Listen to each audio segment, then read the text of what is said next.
Hi, my name is Michelle Levine. I'm a nursing student at ECPI University. This is my Nursing 541 program, and this is my policy platform activity. Today is June 19th, 2016. Healthcare policy is a hot topic today. With the Affordable Care Act and the healthcare marketplace, changes in insurance reimbursement, and a focus on improving the health of our communities. Healthy People 2020 is an initiative by the U.S. Department of Health and Human Services which strives to make improvements in the lives of our people. A goal of Healthy People 2020 is to improve access to care for mental health conditions. I would like to focus on how to prevent mental health conditions and to be proactive. How do you prevent mental health conditions? You might ask me that question. Begin with infants and toddlers. I'm advocating for a policy which will increase funding for early intervention programs for children exposed to toxic stressors in early life.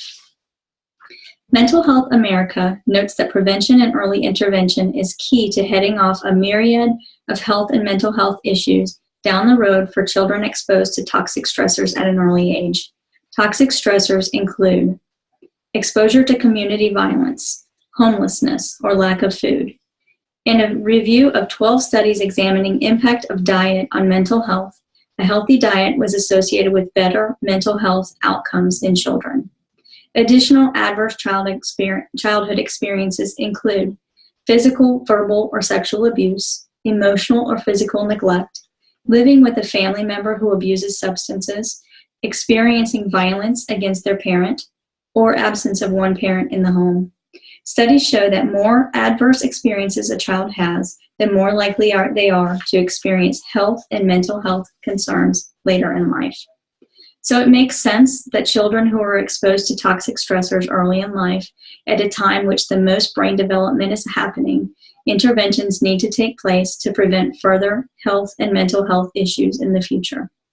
Early intervention programs can head off the negative effects of toxic stressors by engaging with the child and their family and offering consistent access to healthcare and educational opportunities, as well as needed supports.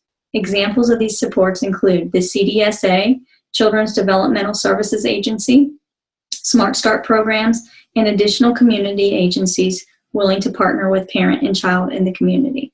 In Connecticut, a Child First initiative uses an in-home support model for providing wraparound services for children exposed to toxic stressors in early life.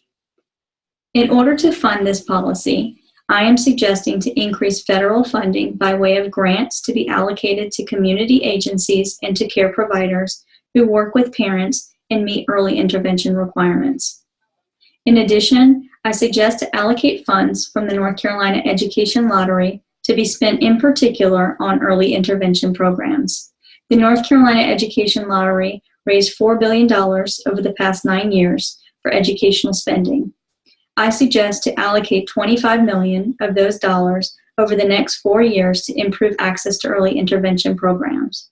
In addition, I suggest to increase federal funding via use of payroll taxes to support parents and children to receive access to health care and include mental health and early intervention services. Another avenue for financing this policy is to support businesses who donate funds toward increasing access to early intervention services. A refund tax credit of up to $5,000 per year could be shared by matching dollar-for-dollar donations made over the next 4 years. In summary, I feel that it is vital to support our children and to help to prevent future health and mental health problems by supporting the policy to increase access to early intervention services for children in toxic stress situations. Thank you so much for your time.